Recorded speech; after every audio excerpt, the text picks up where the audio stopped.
하나님의 은혜가 여러분들 가운데 함께 하시기를 주님의 이름으로 축복합니다.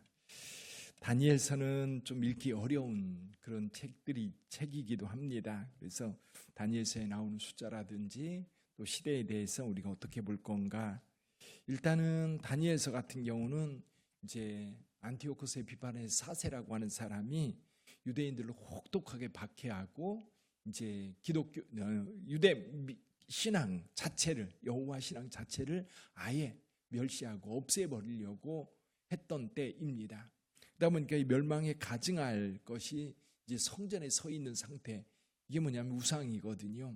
제우스 신상이 거기 세워지고, 그리고 아예 성전을 이제 유대인들이 생각하는 그 거룩함을 완전히 훼손해 버리는 겁니다.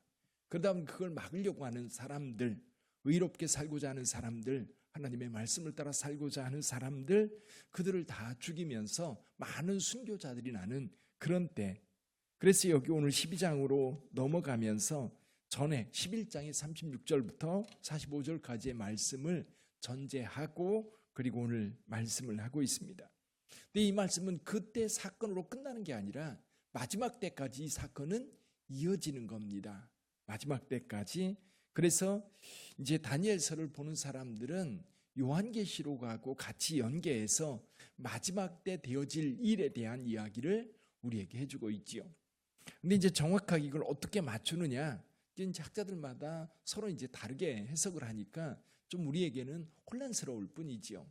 근데 이제 우리는 정확하게 오늘 본문의 말씀을 통해서 우리에게 주시는 게 뭘까? 마지막 때 이런 환란이 있고 그리고 많은 고통과 어려움이 있다. 특별히 하나님의 말씀을 따라 살고자 하는 자들은 이 마지막 때가 될수록 점점 더 어려워지는 거예요. 어려워지는데 중요한 것은 우리가 요한계시록을 읽을 때 우리가 봤던 것처럼 분명히 물론 이 땅에 사는 날 동안 믿는 자도 믿지 않는 자도 당하는 환난들이 있습니다. 이런 환난들은 우리가 인내로서 잘 견뎌가야 합니다. 그러나 마지막 때 대환난이 있기 전에 주를 믿는 주의 백성들이 공중으로 끌어올려서 공중에서 주를 영접하게 될 것이다.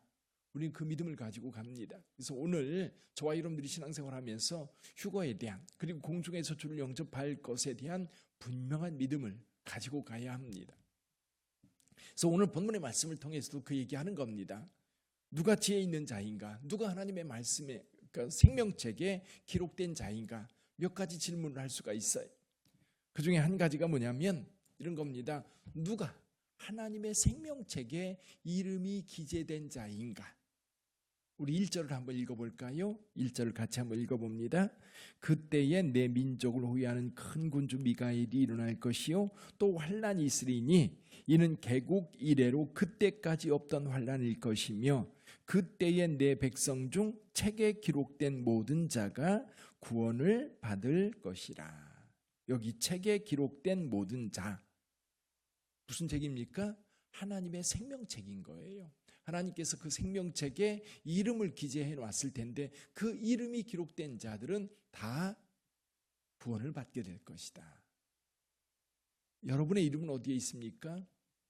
여러분 여기 그럼 생명책에 누가 그 이름이 기록될 수 있을까요? 오늘 우리 신약적 관점에서 보면 예수 그리스도를 믿는 자들입니다. 그래서 하나님의 아들을 믿는 자, 그 이름을 믿는 자들에게는 하나님의 자녀가 되는 권세를 주셨다 그랬어요. 그 이름이 누구예요? 예수의 이름이지요. 하나님께서 그를 이 땅에 보내셨습니다. 말씀 육신이 되어서 우리 가운데 오신 그분. 하나님께서 우리를 구원하시기 위하여 당신의 독생자를 이 땅에 보내셨고 그 예수를 영접하는 자, 그 이름을 믿는 자, 그가 바로 하나님의 거룩한 책에 기록되는 자들입니다. 그래서 저와 여러분들이 신앙생활하면서 늘 구원이 뭔가? 여러분 구원이라고 하는 것은 사실 우리가 세상의 삶이 연약한 자로 태어났지요. 그리고 피조물로 태어났습니다. 거기에다가 분명한 것은 저와 여러분들은 죄라고 하는 것이 우리의 삶을 지배하다 보니까 이 죄의 이 억눌림 속에서 벗어나야 돼요. 죄의 굴레에서 우리가 벗어나지 않으면 구원받을 수 없습니다. 근데 이 죄의 굴레에서 우리가 어떻게 벗어날 수 있는가? 우리 연약함에서 어떻게 벗어날 수 있는가? 그건 위로부터 오신 예수 그리스도지요. 예수 그리스도께서 우리를 그 죄악의 굴레에서 벗어나게 하셨고 우리 연약함을 다 감당해 주셨어요. 그래서 예수를 믿는 자는 구원을 얻었다. 그래서 저와 여러분들이 예수 믿고 세례받은 이후에 저와 여러분들은 생명책에 기록되어 있는 겁니다. 할렐루야. 그 이름이 여러분의 이름이 되기를 원하고요. 여러분이 그 하나님 앞에서 온전히 구원 얻어 하나님의 거룩한 백성으로 영생하시기를 주님의 이름으로 축원합니다.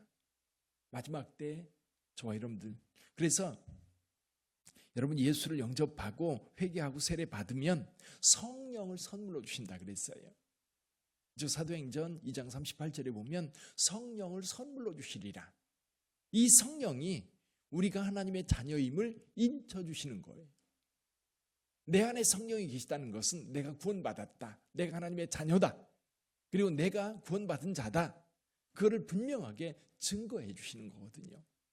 저와 여러분들이 예수를 믿으면 성령이 우리 안에 들어와 거하셔서 저와 여러분들이 거룩한 하나님의 전이 되는 겁니다. 성전이 되는 거예요. 여러분, 누가 생명책에 기록될 수 있습니까? 예수를 영접하는 자, 곧 그 이름을 믿는 자가 하나님의 거룩한 자녀가 되고 하나님의 거룩한 백성이 되는 겁니다. 또 한 가지 여기 2절에 보면 이런 말씀이 있습니다. 여기 그 3절에 보면 지혜 있는 자라는 말이 나와요. 지혜 있는 자. 누가 지혜 있는 자인가? 사실 저와 여러분들이 세상을 살면서 지혜가 많이 필요합니다.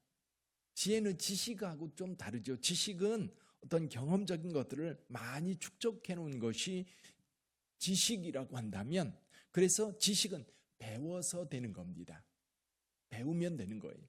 많이 배운 사람은 지식이 많고 적게 배운 사람들은 지식이 적은 겁니다.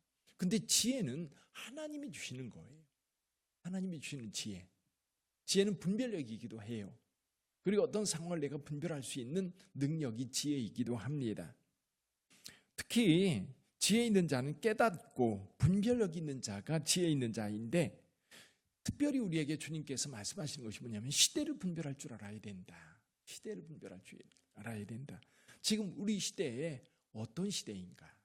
오늘 여기 4절에 보면 그런 말씀을 해요. 봉하마라 많은 사람이 빨리 왕래하며 지식이 더하리라. 여러분, 요즘 초스피드 시대라고 그러지요. 요즘에는 AI라고 하는 것이 있어서 다운받아 놓고 질문하면 척척척 대답해 주잖아요. 그래서 학교에 논문 쓰는 것도 그렇고, 그러면 이제 AI가 세상을 지배할 거라고 그래요. 그래서 요즘에는 지식이 하도 넘쳐나니까요, 특정한 지식, 나만이 가지고 있는 지식, 다른 사람이 여러 가지 다양하게 가지고 있는 것보다 더 중요한 게 뭐냐면 내가 가지고 있는 특별한 지식이 세상에 필요로 할 것이다. 그런데 여러분, 마지막 때가 되면 빨리 왕래할 뿐만 아니라 지식이 더하리라 말씀하고 있어요. 그런 시대가 지금 되었습니다. 무슨 뜻입니까? 종말의 때가 다가오고 있다. 우리가 깨어 있어야 되는 거지요. 그러니까 지혜 있는 자는 이 시대를 분별하면서 내가 어떻게 행동해야 될지를 알게 되는 겁니다. 자, 여기 지혜 있는 자, 사실은 누가 지혜 있는 자인가? 오늘 이 세상 살면서 우리는 질문을 하지요. 누가 지혜 있는 자인가? 또 어떻게 살아야 되는가? 어떻게 미래를 준비해야 되는가? 이런 것들을 고민하면서 그럼 생각을 해야 되는 거지. 그래서 여기 지혜 있는 자는 궁창의 빛과 같이 빛날 것이다 말씀하고 있어요. 사랑하는 성도 여러분, 이 마지막 때 환난 날이 되면 오히려 사람들의 분별력이 점점 좁아져 버려요. 그리고 뭔가를 판단할 수 있는 능력이 점점 사라져 버려요. 오히려 내가 힘들고 어떤 환난 날이 오면 분명하게 내가 잡아야 될 것을 잡지 못하고 이리저리 혼란스러운 거. 요즘에 왜 이렇게 우리나라에 점쟁이들이 많고 무당들이 많고 굿하는 사람들이 많습니까? 사회가 혼란스럽기 때문이거든요. 근데 그럴 때일수록 사람들이 뭐가 뭔지를 모르는 거예요. 분별을 못하는 거예요. 지혜가 없으니까. 그러니까 뭔가 사이비를 쫓아다니면서 그게 나에게 도움이 될 거라고 생각을 하면서 여기저기 쫓아다니는 거지. 제 근본은 여호와 하나님이십니다. 하나님을 찾을 때, 그리고 하나님 안에 있을 때에 이 모든 지식과 지혜들이 우리의 것이 될 수 있어요. 여러분 말씀을 읽으면서 깊이 하나님 앞에 기도해 보세요. 하나님께서 여러분들의 갈 길을 보여주실 뿐만 아니라 여러분의 길을 열어주실 거예요. 그래서 저와 여러분들이 해야 될 일은 세 가지, 신앙생활하면서 꼭 해야 될 것이 세 가지예요. 첫째는 성경을 읽는 겁니다. 그래서 저와 여러분들이 늘 이제 1년에 성경 1독씩 하라고 여러분에게 계속해서 권하고 있습니다. 성경 꼭 읽으세요. 거기에 하나님의 말씀이 있고 우리의 삶의 지혜가 있는 거예요. 또 한 가지는 그 말씀을 가지고 하나님 앞에 깊이 기도하는 거예요. 기도하는 자에게 하나님께서 말씀해 주세요. 기도할 때 하나님께서 말씀해 주시고 기도할 때에 분별력을 주셔요. 또 한 가지는 성도 간의 교제입니다. 성도 간의 교제. 여러분 가치관이 다른 사람들과 교제하다 보면요 혼란스러워져요. 뭐가 옳은 건지 세상 사람들이 그렇죠. 신앙이 없는 사람들하고 교제하고 이야기를 하다 보면 혼란스러워요. 말을 섞을 수가 없어요. 왜? 가치관 자체가 다르거든요. 하나님을 믿는 사람들은 하나님의 말씀에 기초를 두고 있기 때문에 그 말씀을 따라가면 되는데 세상은 그렇지 않거든요. 그러니까 눈에 보이는 거, 당장 돈이 되는 거, 당장 내 입맛에 달콤한 거, 당장 내 쾌락을 만족시켜 줄 어떤 것, 그런 것만 찾아다니다 보니까 근본적인 것, 영원한 것, 그런 것을 찾지 않거든요. 그러면 우리는 영원이라고 하는, 영생이라고 하는 것을 찾다 보니까 먼 곳을 보면서 오늘 우리를 선택하는 거예요. 좀 우리 삶을 절제하고 그러면서 영원을 바라보며 살아가는 자가 지혜 있는 자인 겁니다. 거기 한 가지 더 한다면 누가 지혜 있는 자인가? 여기 보면 이런 말씀을 해요. 많은 사람을 옳은 대로 돌아오게 하는 자는 별과 같이 영원토록 빛나리라. 혼란스러운 시대, 그런 시대에 영혼을 옳은 대로 가도록 이끄는 자가 하늘의 별처럼 빛날 거라는 거예요. 이 말씀은 전도자에게 적용되는 말씀입니다. 한 영혼이라도 여러분들이 여러분 때문에 그 영혼이 방황하는 길에서 벗어나 길이요 진리요 생명 되신 예수 그리스도를 따르는 그 길로 걸어가게 되었다면 여러분들의 이름은 여기 하늘의 별과 같이 영원토록 빛나게 될 줄 믿습니다. 할렐루야.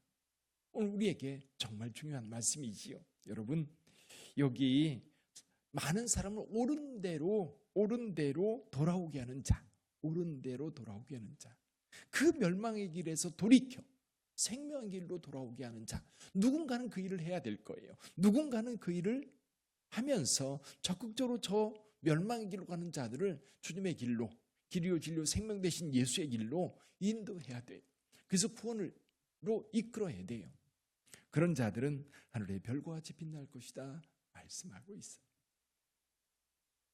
사랑하는 성도 여러분, 마지막 때일수록 혼란스럽고 분별력이 없어지는 그런 시대예요. 그러니까 자꾸만 점쟁이 찾아가는 거예요. 자꾸만 신문 보면 제일 먼저 운세부터 보는 거예요. 내 인생이 어떻게 될 건가? 예수 믿으면 돼요. 하나님께서 우리의 삶을 이끌어 주시고 인도하신다는 확실한 믿음을 가지고 하나님 앞에 선다면 저와 여러분들을 통해서 하나님의 일들이 이루어질 겁니다. 근데 오늘 본문의 말씀 가운데 2절 말씀을 한번 읽어볼까요? 2절 같이 한번 읽어봅니다.